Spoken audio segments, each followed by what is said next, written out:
예수님께서 이 땅에 오셔서 많은 말씀들과 더불어 기적과 이적들, 자, 그것을 통해 예수님 스스로 내가 누구냐라고 하는 거에 대해서 사람들에게 나타내시기 위해서 많은 노력들을 하셨습니다. 그래서 산상수훈과 더불어서 문둥병자가 낫기도 하고 귀신 들린 자의 귀신들이 쫓겨나가기도 하고 많은 표적들이 일어났어요. 그런 표적들이 있었고 그런 말씀들이 있었음에도 불구하고 끝까지 예수님의 메시아 되심을 인정하지 않고 계속 공격해 오는 무리들이 있었는데 그들이 어떤 존재들이었느냐면 바리새인들이었다는 거죠. 그래서 이 바리새인들에 대해서 예수님께서 지금 지난주, 지지난주 말씀 계속 되어지는 내용들이 그들의 죄에 대해서 경고하시는 내용들이 계속 반복되어집니다. 그래서 심지어는 성령을 회방하는 죄, 성령을 거역하는 죄 용서받지 못한다. 너희가 성령 하나님께서 너희의 마음을 지금 두드리고 계시는데 끝까지 거절하고 거부하고 있다라고 한다면 어찌 용서를 받겠느냐. 그리고 지난주의 말씀은 그들의 말에 대해서 예수님께서 책망하시는 내용이 나왔죠. 자, 이런 가운데 오늘 이 바리새인들이 예수님에게 어떤 요청을 했느냐. 자, 38절을 보니까 자, 그러니까 그때라고 하는 것은 지금 예수님께서 바리새인들을 향하여 책망하고 계시는 바로 그때를 의미하는 거죠. 서기관들과 바리새인들 중에 몇 명이 이제 말을 하는 거예요. 선생님이라고 부르면서 자, 우리에게 뭘 보여달라? 표적을 보여달라라고 이야기합니다.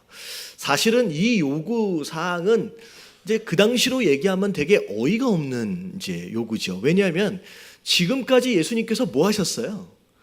말씀만 하셨던 것이 아니라 수많은 기적과 이적들을 통하여 표적들을 계속 보여주셨거든요. 심지어 그 표적들에 대하여 그들이 뭐라고까지 얘기했느냐? 하나님의 힘이 아니라 누구의 힘으로 한다? 바알셉을 귀신의 왕의 힘으로 한다라고 모함하기까지 하면서 예수님의 기적과 이적들을 이상하게 많이 이제 욕했거든요. 근데 그렇게 보여줬음에도 불구하고 아직도 뭘 보여달라는 거예요? 표적들을 보여달라는 거예요. 더 보여달라는 거죠. 자, 그랬을 때 예수님께서 오늘 뭐라고 말씀하시냐? 자, 뭐라고 부르세요? 악하고 음란한 세대가 뭘 구한다? 표적을 구한다. 결국은 눈에 보이는 기적과 이적들 그런 것들에 심취해 있는 자들 그들을 향하여서 이건 악하고 음란한 세대의 모습이다라고 말씀하십니다. 그래서 내가 이제는 너희에게 더 이상 보여줄 표적이 없다. 딱 뭐 하나만 남아 있는 거예요. 요나의 표적밖에 없다라고 예수님께서 말씀하고 계십니다. 자, 요나의 표적이 뭐냐? 자, 요나는 구약에 등장하는 선지자들 가운데 하나입니다. 하나님께서 요나에게 나타나셔서 명령하셨어요. 아수르라고 하는 나라의 수도 니느웨에 가가지고 하나님께서 화가 나셨다는 거죠. 심판에 대하여 경고하라고 말씀하시는 거예요. 계속 그렇게 하다가는 하나님께서 심판하실 것이다 라고 경고하라는 거죠. 근데 요나가 하나님 말씀을 듣고 니느웨에 간 것이 아니라 거꾸로 반대 방향으로 어디로 가버렸어요? 다시스라고 하는 동네로 배를 타고 가버린 거예요. 왜냐하면 이스라엘 입장에서 볼 때 아수르라고 하는 나라는 철천지 왼수예요. 끊임없이 공격해오고 끊임없이 탈취해가고 그러니까 계속 괴롭혔던 나라. 결국은 이스라엘이 아수르에 의해서 망하게 되잖아요. 그러니까 망하게 될 나라 적국인데 적국의 나라에 가서 너희들이 죄를 지어서 하나님이 심판하실 것이다 라고 얘기하면 그들이 들을 것 같아요? 안 들을 것 같아요? 잘 안 듣지요. 왜냐하면 하나님의 말씀은 심지어 누구도 잘 안 들어요. 지금 이스라엘 사람들도 잘 안 듣는데 하나님을 믿지도 않는 적국에 가서 그런 이야기를 한들 듣지 않을 뿐만 아니라 자, 어떻게 될 것 같아요? 해를 당할 수도 있다는 거예요. 네가 뭔데 여기 와서 그런 얘기를 하느냐? 듣기 싫은 얘기잖아요. 그러니까 해를 당할 것에 대하여 두렵기도 하고 그리고 어차피 적국이고 원수인데 굳이 내가 그런 얘기를 위험을 무릅쓰고 가서 할 필요가 있겠느냐? 그래서 그런 마음으로 도망쳐 간 거예요. 근데 자, 도망쳐 가는 그 배 위에서 뭘 만나느냐? 풍랑을 만나고 우여곡절 가운데 어디에 던져지게 되느냐? 바닷속에 던져지게 됩니다. 자, 바닷속에 던져지게 되면 사람이 죽는데, 자, 요나가 안 죽어요. 왜? 하나님께서 그 바다 가운데 뭘 준비하셨느냐? 큰 물고기를 준비하셔서 요나가 물에 딱 떨어지는 순간 누가 삼켰어요? 그 물고기가 요나를 꼴깍 삼켜버립니다. 자, 그리고 나서 뱃속에 들어간 요나가 며칠 동안 있었어요? 3일 동안 마치 죽은 자처럼 뱃속에 머물러 있을 수밖에 없었어요. 나중에 회개하는 것으로 말미암아 나중에 뱃속에서 나오게 됐는데, 자, 지금 그 사건이 지금 요나의 표적이다라고 말씀하시는 거예요. 왜냐하면 마치 요나가 물고기 뱃속에서 3일 동안 죽은 자처럼 머물러 있던 것처럼, 자, 나중에 무슨 일이 벌어져요? 자, 40절 말씀 같이 한번 읽어볼게요. 40절. 자, 40절 말씀 다 같이 시작.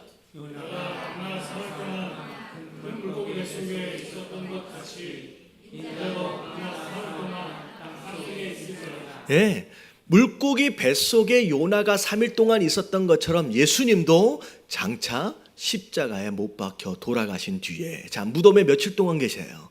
3일 동안 계실 것. 그리고 나중에 그 3일 뒤에 예수님 어떻게 되십니까? 부활하시는. 결국 나중에 예수님이 누구냐라고 하는 것에 대한 표적은 십자가에 돌아가시고 죽으시고 무덤에 3일 동안 계셨음에도 불구하고 나중에 부활하시게 될 그 모든 일들, 자, 그것이 너희들에게 보여줘야 할 마지막 표적이다라고 말씀하시는 거예요. 그런 가운데, 자, 예수님께서 41절 42절에 이 이제 표적을 요구하고 있는 이 바리새인들과 서기관들을 향하여 이런 말씀을 하시는 거예요. 니느웨 성 사람은 요나가 전도한 것을 가지고서도 뭐 했어요? 나중에 회개했어요. 요나가 생각지도 못했거든요. 설마 그랬는데 요나의 전도를 듣고 니느웨 성 사람들이 다 회개했어요. 심지어 왕에서부터 노예에 이르기까지 전부 옷을 찢고 제 가운데 앉아서 하나님 앞에 용서를 구하며 회개했어요. 그래서 용서를 받거든요. 근데 요나가 전하는, 요나가 보여준 그 표적 가지고서도 니느웨 성은 회개했는데 지금 누가 바리새인들에게 표적을 보여주고 계세요? 예수님이. 이 요나가 비교할 수 없는 분이에요. 사실 선지자들 가운데 가장 못난 선지자가 누굴까 뽑으면 누굴 것 같아요? 요나거든요. 선지자인데도 되게 말을 안 들었어요. 그랬던 그 요나의 그 표적 가지고서도, 전도 가지고서도 니느웨 성은 회개했는데 하나님 대신 예수님이 이 땅에 오셔서 그 많은 표적을 보여주셨음에도 불구하고 회개하지 못하는 이 바리새인들을 향하여서 예수님 뭐라고 말씀하시냐? 나중에 심판 때 누가 너희를 정죄할 것이다? 니느웨 성 사람들이 너희를 정죄할 것이라는 거예요. 그리고 예수님께서 어마어마한 하나님 하늘의 지혜를 말씀하고 계심에도 불구하고 지금 바리새인들이 그걸 받지를 않거든요. 그래서 42절에 뭐라고 얘기하느냐? 솔로몬 당시의 남방 여왕, 이 남방 여왕은 아프리카 사람이에요. 어마어마하게 먼 곳에서 이 솔로몬의 지혜를 들으려고 여기까지 왔는데 지금 누가 말씀을 전해주고 계세요? 하나님이신 예수님이 말씀을 전해주고 계심에도 불구하고 안 듣는 거예요. 결국은 심판 때 누가 너희를 또 정죄하게 될 것이다? 남방 여인이 너희를 정죄하게 될 것이다 라고 말씀하고 계시는 거예요. 그래서 오늘 말씀의 스토리는 결국 끝까지 예수님께 책망받는 것으로 이제 되어지는 이 바리새인들의 이야기인데, 자, 오늘 말씀의 주제는 뭐냐면, 자, 처음 말씀이 시작될 때 표적을 구했던 바리새인들을 보고 예수님이 뭐라고 말씀하셨느냐? 악하고 음란한 세대여 라고 얘기했어요. 자, 오늘 말씀의 주제는 뭐냐면 이 땅에 악하고 음란한 세대들이 있다는 거예요. 이 세대들이 어떤 특징들을 가지고 있느냐라고 하는 것들을 통하여서 우리가 신앙생활함에 있어서 내 안에는 혹이나 이런 모습은 없는지 돌아볼 수 있는 기회가 되어져야 한다라고 하는 거예요. 그래서 오늘 말씀을 통하여 하나님의 음성을 들을 수 있는 저와 여러분들 되시길 주님의 이름으로 축원합니다. 자, 악하고 음란한 세대의 특징을 이야기하려면 여러분 이들의 특징은 항상 두 가지가 같이 갑니다. 자, 두 가지가 같이 가요. 자, 오늘 말씀에 보면 바리새인들이 예수님에게 뭘 구했어요? 표적을 구했어요. 근데 표적 하나만 같이 가는 게 아니라, 자, 다음에 뭐가 가느냐면, 자, 고린도전서 1장 22절을 말씀을 보겠습니다. 다 같이 시작. 자, 악하고 음란한 세대의 특징은 이 두 가지가 같이 가는 거예요. 뭘 구하는 거? 표적을 구하는 것과 또 뭘 구하는 거? 지혜를 구하는 것, 같이 가는 거예요. 왜냐하면 오늘 본문 말씀에서도 마지막 부분에 나오잖아요. 표적을 대표하는 요나에 대한 말씀이 나오고, 지혜를 대표하는 누가 나와요? 솔로몬이 나와요. 그러니까 요나에 대한 내용은 표적에 대한 내용이고, 솔로몬에 대한 내용은 뭐에 대한 내용이다? 지혜에 대한 내용. 이 악한 세대의 특징은 이 두 가지가 같이 갑니다. 자, 그런데 성도들도 마찬가지예요. 사실 악한 세대다라고 한다면 교회 밖에 있는 사람들만을 얘기하는 것이 아니라 어디에도 있을 수 있다. 충분히 우리 안에서 이런 특징들이 있을 수 있다는 거죠. 이런 교회 안에 두 부류의 종류의 사람들이 등장을 하는데, 자, 어떤 사람은 표적, 성령 충만, 불, 은사, 능력, 여러분 이런 것들을 막 추구하는 성도들이 있어요. 또 어떤 성도들은 또 뭘 추구하는 성도들이 있어요?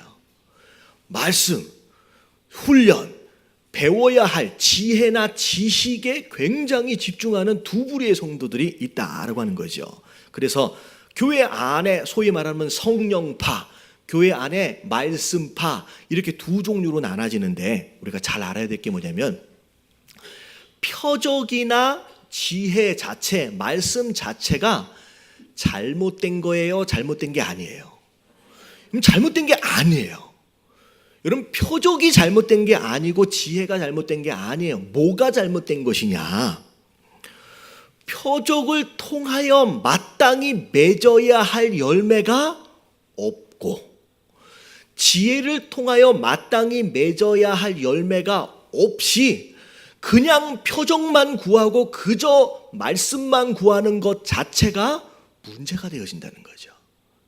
그래서 오늘 말씀을 통하여서 제가 뭘 말씀드리려고 하느냐, 표적을 통하여 우리가 맺어야 할 열매가 뭐냐라는 거예요. 지혜를 통하여 우리가 마땅히 맺어야 할 열매가 뭐냐라는 거죠. 이 열매가 없이 표적만 구하고 지혜만 구한다라고 한다면 마치 이 당시에 무엇처럼 되어져 버리냐? 바리새인들처럼 되어져 버린다는 거예요. 자, 첫 번째 같이 한번 읽어봅니다. 자, 1번 같이 시작. 여러분, 표적을 허락하시는 궁극적인 목적은 뭐에 있어요? 여러분, 회개에 있어요. 여러분, 회개라고 하는 열매가 없는 표적은 우리 삶 가운데 많이 일어나면 일어날수록 내게 뭐가 되어버린다? 여러분, 독이 되어져 버립니다. 오늘 말씀에도 나오잖아요. 니누의 성에 가서 그 표적이 증거되어졌어요. 그랬을 때 니누의 성 사람들은 뭐 했어요? 전부 다 회개하며 나옵니다. 자, 심지어 마태복음 11장 20절에 보면 이런 말씀이 있습니다. 자, 다 같이 한번 읽어봅니다. 시작.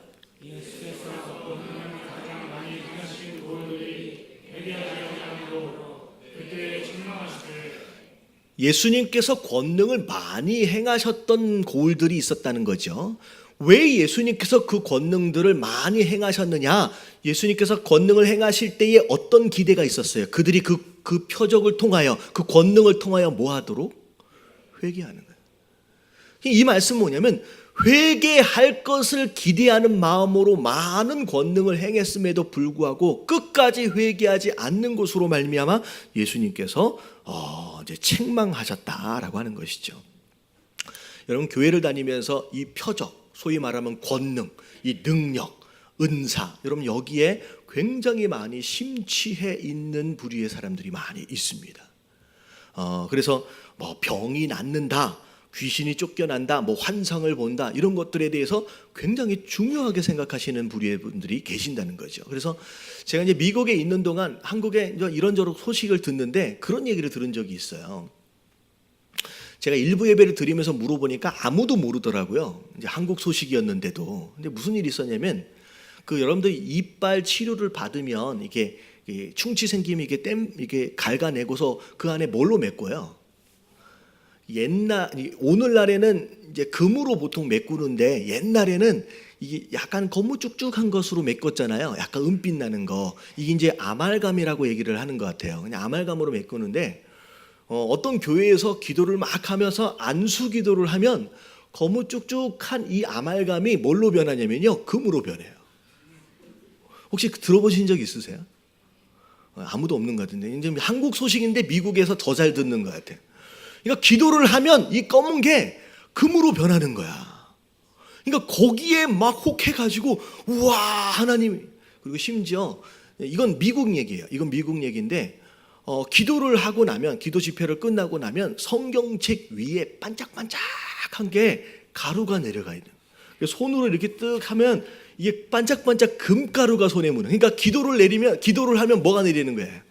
금가루가 내리는 거예요.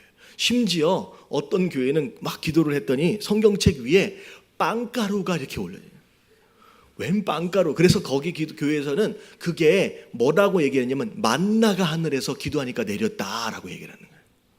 제가 이 얘기를 하는 이유는 뭐냐면 그게 하나님의 역사다, 하나님의 역사가 아니다라고 하는 것에 논쟁을 하려고 하는 게 아니라, 아무리 정말로 신기한 일들이 벌어진다라고 할지라도, 권능이 나타나고 기적과 이적들이 막 나타난다라고 할지라도 그것에 대한 뭐가 없으면, 회개라고 하는 열매가 없으면요, 그건 아무 쓸모가 없는 거예요. 여러분, 능력이 나타나는 것만큼 뭐가 더 충만하게 나타나야 돼요? 회개가 더 충만하게 나타나요. 하나님의 역사심이 내 삶 가운데 막 임하는 것만큼 하나님 앞에 통곡하며 회개하며 나가는 운동들이 오히려 더 일어나야 되는 줄로 믿습니다. 그게 하나님께서 원하시는 첫 번째 내용이에요. 네가 표적을 원하느냐? 표적을 구하는 것 자체가 잘못된 게 아니라 표적에 합당한 열매, 회개의 열매를 먼저 맺어라 라고 말씀하시는 거예요. 자, 두 번째, 음란한 세대의 두 번째 특징이 뭐였어요? 뭘 구한다? 지혜를 구한다는 거예요. 여러분, 지혜로 인하여 마땅히 맺어야 할 열매가 무엇이냐? 2번을 볼게요. 다 같이 한번 읽어봅니다. 시작. 네. 그럼 지혜에 마땅한 열매, 말씀에 마땅한 열매는 순종이에요. 아무리 많은 것을 안다라고 할지라도, 깨달았다라고 할지라도 순종이라고 하는 열매를 맺지 못한다라고 한다면 오히려 알고 있는 그 말씀이 내 안에서 뭐가 되어버린다? 독이 되어져 버립니다. 제가 이 말씀을 이렇게 이제 묵상을 하면서 그 생각이 나요. 우리 여자분들한테 되게 죄송한데 여자분들이 제일 싫어하는 이야기가 군대 이야기하고 축구 이야기래요. 근데 이제 진짜 제일 싫어하는 얘기가 군대에서 축구한 얘기라 그러는데 제가 군대 얘기를 잠깐 할게요. 이렇게 제가 군대 갔다 왔어요. 군대 갔다 왔는데 훈련소에서 이제 훈련을 딱 마치고 자대 배치를 딱 받았는데, 자대 배치를 받으면 배치를 딱 받는 순간 만나는 사람들은 다 제 고참이잖아요. 되게 들어가자마자 되게 무섭게 해요. 막 기합을 막 주면서 막 군기를 잡는다고. 근데 얼마나 긴장했는지 제가 처음 알았어요. 저는요, 화장실을 되게 잘 가는 사람이거든요.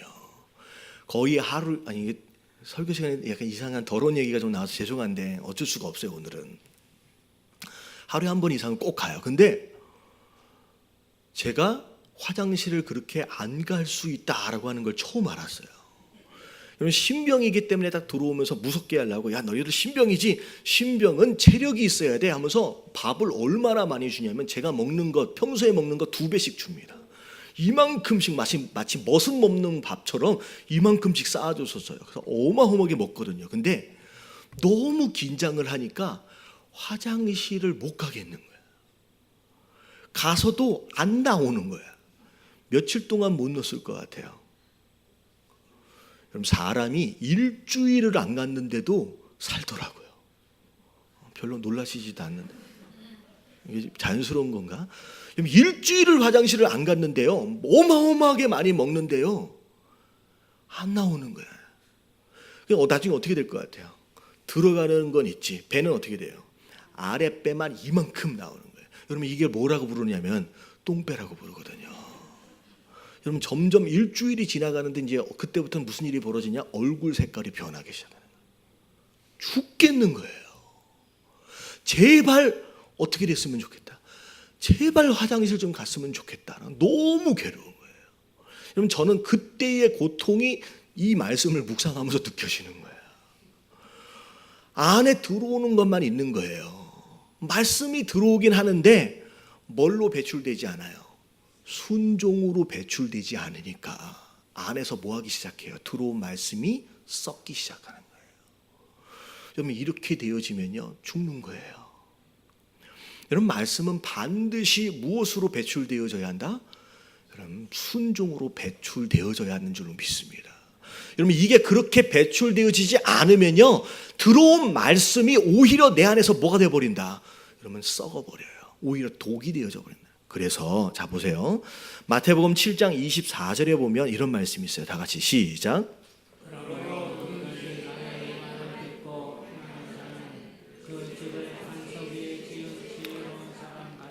자, 이 말을 듣고 뭐 하는 사람? 행하는 사람, 순종하는 자는 반석 위에 집을 짓는 것과 같은 지혜로운 사람이래요. 근데 반대로 26절 볼게요. 다 같이 시작.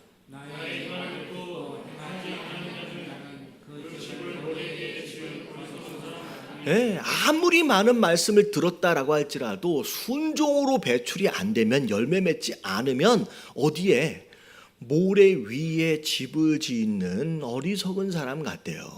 근데 여러분 모래 위에 집을 지었든 여러분 반석 위에 집을 지었든 아무 일도 없을 때는 비 내리지 않았을 때는 뭐 바람 불지 않았을 때는 아무런 변화가 차이가 없어요. 똑같아요. 근데 자 27절에 보면 무슨 일이 벌어져요? 살다 보면 비가 내리고 창수가 나고 바람이 불 때가 온다는 거예요. 여러분 신앙생활 하면서 내 집안이 되었든 사업장이 되었든 아무 일도 일어나지 않을 때는요. 여러분 모래 위에 지었든 바위 위에 지었든 반석 위에 지었든 별로 티가 안 나요. 차이가 안 나요. 근데 뭐 해보면 차이가 나기 시작하느냐?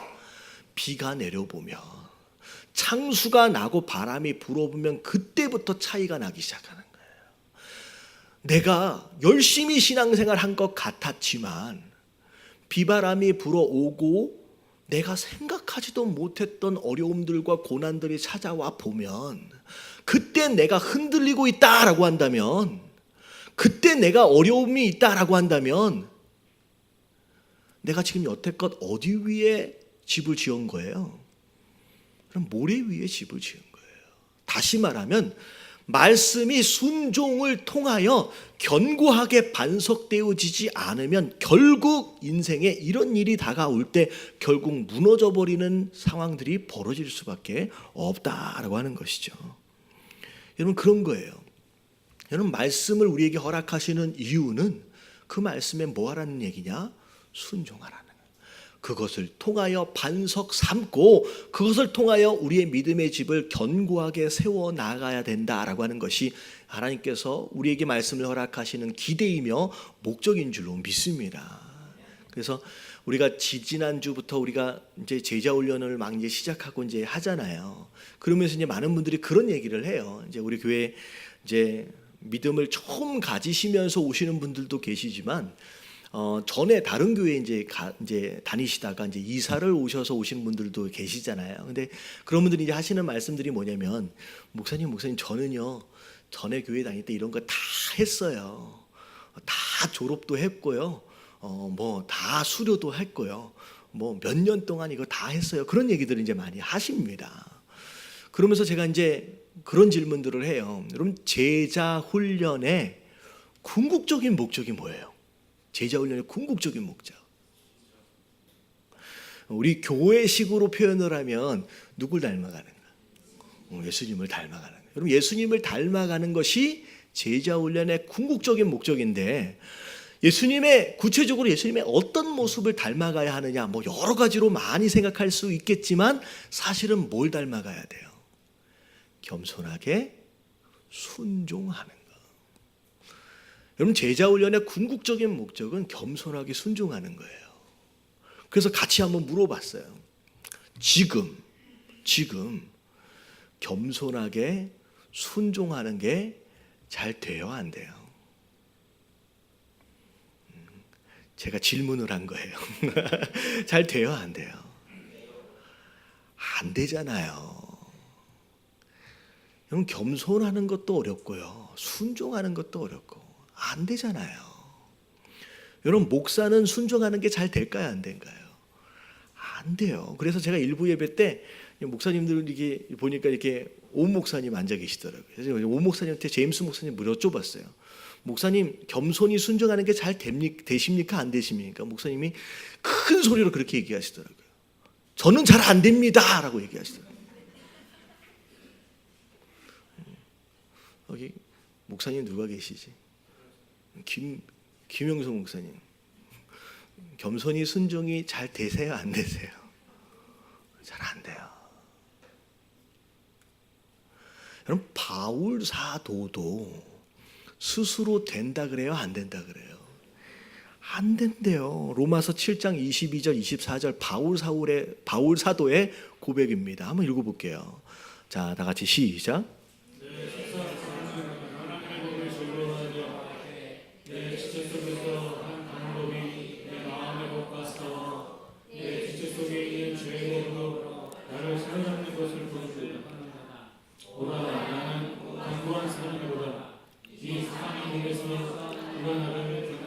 네, 바울 사도의 고백이에요. 내 안에 두 가지 법이 항상 싸운대요.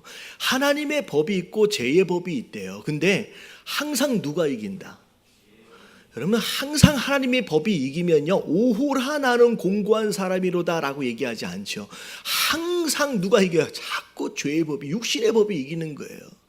여러분, 이 로마서는 바울 사도가 사역 초반에 쓴 서신서가 아니에요. 사역 말에 쓰는 거예요. 충분히 성숙해질 만도 하고 어마어마한 사역도 이루었던, 그 열매도 이루었던 그 바울 사도가 인생 말년에 하는 내용이 뭐냐면 안 된다는 거예요. 잘 안 된다는 거예요. 결국은 우리가 말씀을 배우고 실천하려고 하는 그 제자 훈련의 노력, 여러분, 그거는 수료되어지는 게 아니에요. 졸업하는 게 아니에요. 여러분, 언제까지 해야 되는 거예요? 언제까지? 여러분, 죽을 때까지예요. 여러분, 그래서 그러면 이번에는 좀 쉬려고 했다고. 쉬는 게 어디 있어요? 아직 순종이 안 되는데 언제까지 해야 돼요? 좀 제가 질문을 하면 대답 좀 해주세요. 우리 류전 조사님, 특별한 사명을 가지고 있는 거예요. 지금 마이크를 잡고 계시잖아요. 언제까지 해야 된다? 죽을 때까지 해야 돼요. 여러분, 목사가 됐다고 제자훈련을 졸업하는 게 아니에요. 할렐루야. 장로든 안수집사는 뭐가 됐다고 제자훈련을 졸업하는 게 아니에요. 여러분, 언제까지 하는 거다? 죽을 때까지. 왜? 우리가 죽을 때까지 순종이 잘 안 되니까. 여러분, 그것이 우리가 말씀을 배우고 우리 제자훈련을 하는 목적인 줄로 믿습니다. 그래서 우리 교회 제자훈련은 몇 년짜리 제자훈련이냐면요, 제가 그런 얘기를 했어요. 계속 늘어나는데 1부 예배는 제가 50년짜리라고 얘기했어요. 2부 예배는 70년짜리야. 70년짜리. 우리 죽을 때까지. 왜 그러냐면요, 우리가 100세까지 살잖아요. 끝까지 순종되어지는 그런 성도들 되기 위해서 계속 훈련을 멈추면 안 되는 줄로 믿습니다. 자, 결국 자, 이 얘기는 뭐냐면, 자, 말씀을 우리에게 허락하시고 지혜를 허락하시는 궁극적인 목적과 열매는 뭐 해야 된다? 순종해야 한다는 거죠. 그래서 자, 마지막 세 번째로 이제 가서 같이 이야기를 나눌게요. 자, 세 번째가 뭐냐? 자, 다 같이 한번 읽어봅니다. 시작. 자, 이게 뭔 내용이냐? 왜 표적을 봤음에도 불구하고 회개가 안 되고, 왜 말씀을 그렇게 많이 배웠음에도 불구하고 순종이 안 될까? 자, 마음의 뿌리에 뭐가 있기 때문에? 교만이 있기 때문이에요. 여러분, 회개가 안 되는 이유는 딱 한 가지예요. 우리 마음에 뭐가 있어서? 교만함이에요.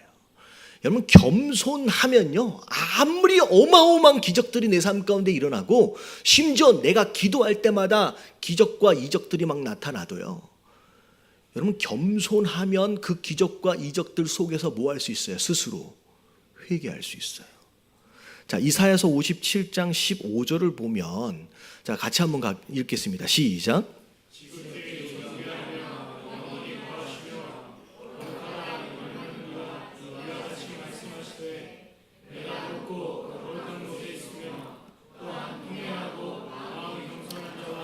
자, 통회가 뭐냐면 진짜 마음을 찢는 마음으로, 찢는 그런 모습으로 하나님 앞에 회개하며 나가는 거예요. 근데 통회하고 그 다음에 뭐 한 자라고 나와 있어요? 마음이 겸손한 자. 다시 말하면 회개와 겸손은 항상 짝지어서 같이 가게끔 되어 있어요. 자, 이는 겸손한 자의 영을 소생시키며 통회하는 자의 마음을 소생시키려 하는도다. 다시 말하면 겸손하지 않으면 죽었다 깨어나도 뭐 할 수 없다. 여러분 회개가 안 되는 거예요. 회개가 안 되는 거예요. 자, 그리고 왜 순종이 안 되냐? 간단하게 이야기하면 뭐 하기 때문에? 여러분 교만하기 때문이에요.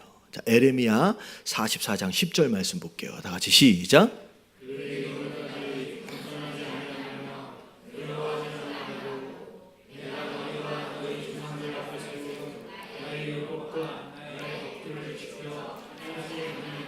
왜 하나님께서 주신 율법과 법규를 지켜 행하지 않았느냐? 뭐 하지 않았기 때문에. 여러분 겸손하지 않았기 때문이다 라고 분명히 이야기하고 있는 거예요. 결국은 우리 안에 교만함 때문에 결국 회개가 안 되고 순종이 안 되는 거라는 거죠. 이게 결국은 우리의 개인적으로도 그렇고 우리의 교회적으로도 그렇고 이게 우리의 독이 되어집니다. 네. 회개 없는 표적과 순종 없는 말씀은 결국 우리 안에 독이 되어지는 거예요. 자, 보세요. 교회 안에서도 교회를 어렵게 만드는 상황들, 사람들, 여러분들 기도를 잘 못하고 말씀을 잘 모르는 사람들이 교회를 어렵게 만드는 게 아니에요. 누가 어렵게 만들어요? 여러분 기도도 많이 해요. 말씀도 많이 읽어요. 많이 알아요. 근데 뭐 하지 않는 사람? 여러분 회개하지 않고요, 순종하지 않는 사람으로 인하여 어려움을 겪게 된다는 거죠.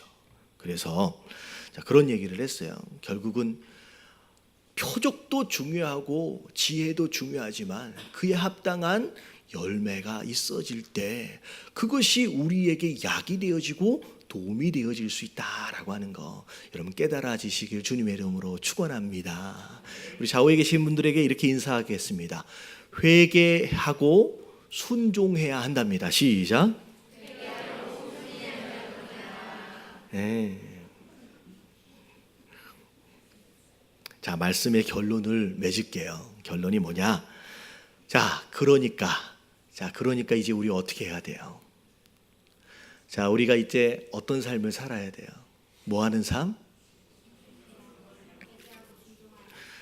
자, 회개하고 순종하는 삶을 살아야 된다는 이야기가 아니에요.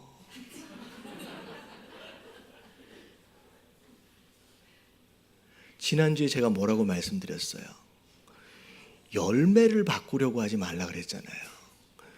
회개와 순종은 겸손으로 인한 열매예요. 그러면 회개하고 순종하는 삶을 살려면 뭘 바꿔야 돼요? 뿌리를 바꿔야 돼요. 우리 안에 뭐가 있기 때문에.